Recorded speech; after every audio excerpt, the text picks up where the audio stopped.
Assalamualaikum warahmatullahi wabarakatuh.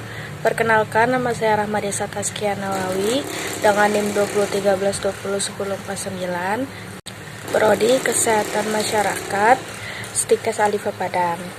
Maksud dan tujuan saya dalam video kali ini adalah untuk mengamati infeksi yang disebabkan oleh mikrobakteria.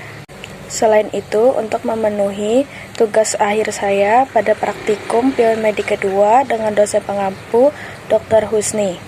Pada video kali ini, saya akan menjelaskan, yaitu yang pertama adalah pemeriksaan BTA atau basil tahan asam. Yang kedua yaitu pemeriksaan telur cacing. Baiklah, langsung saja kita membahas praktikum kita yang pertama, yaitu pemeriksaan BTA atau basil tahan asam. Alat dan bahan yang kita perlukan pada saat praktikum ialah yang pertama adalah mikroskop binokuler, yang kedua adalah kaca sediaan Froestat, yang ketiga rak pewarnaan, keempat lampu spiritus atau bunsen, yang kelima pinset atau penjepit kayu, yang keenam adalah timer.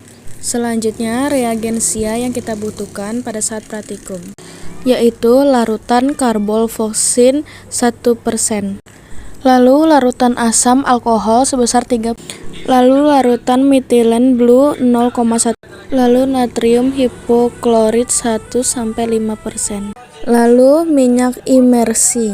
Selanjutnya etanol dan ether yang perbandingannya 1:1. Selanjutnya membahas prosedur atau cara kerja pemeriksaan BTA atau basil tahan asam. Pertama-tama kita bersihkan kaca objek dari kotoran dan lemak. Kemudian ambil bahan pemeriksaan yaitu sputum. Pilih sputum yang bagian purulen atau ada bercak darah untuk dibuat sediaan. Lalu sputum diletakkan di kaca objek.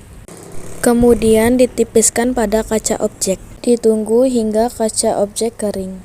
Setelah kering, kaca objek dilewatkan di atas api untuk fiksasi. Untuk pewarnaan basil tahan asam, pertama kita teteskan karbofloksin.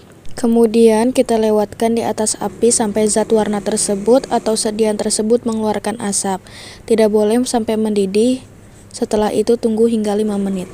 Setelah 5 menit kita cuci di bawah air mengalir sampai tetesannya tidak berwarna lagi atau bening.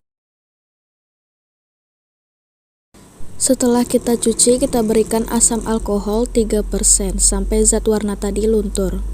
Kemudian kita cuci di bawah air mengalir sampai tetesannya tidak berwarna lagi. Setelah itu teteskan warna kedua metilen blue, tujuannya untuk mewarnai latar belakangnya.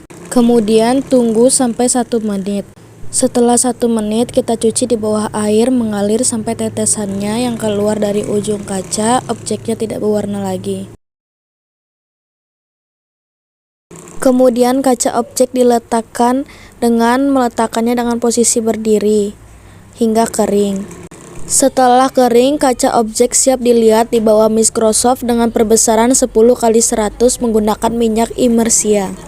Kemudian teteskan minyak imersia 1 tetes saja dan lihat kaca objek di bawah mikroskop.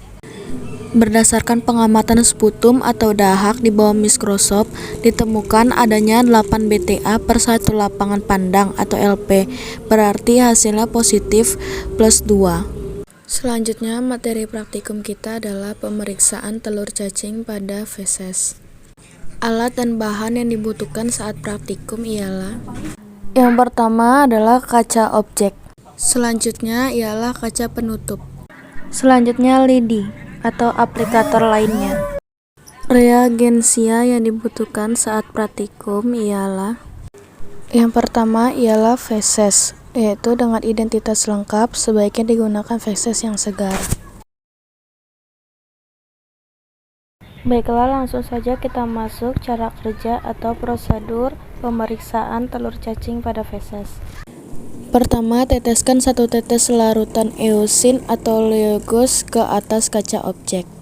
Yang kedua, ambil dengan lidi sedikit feses sebisa mungkin, ambil bagian yang ada darah dan lendir. Campurkan feses dengan tetesan, lalu buang bagian-bagian kasar, sediaan harus tipis. Yang ketiga, tutup dengan kaca penutup. Tutup dengan semedikian rupa sehingga tidak berbentuk gelembung-gelembung udara. Pemeriksaan di bawah mikroskop, periksa secara sistematik dengan menggunakan pembesaran rendah objektif 10 kali. Bila dicurigai adanya parasit, periksalah dengan objek 40 kali. Baiklah, sekian dari saya. Mohon maaf jika ada kata-kata yang salah. Terima kasih. Assalamualaikum warahmatullahi wabarakatuh.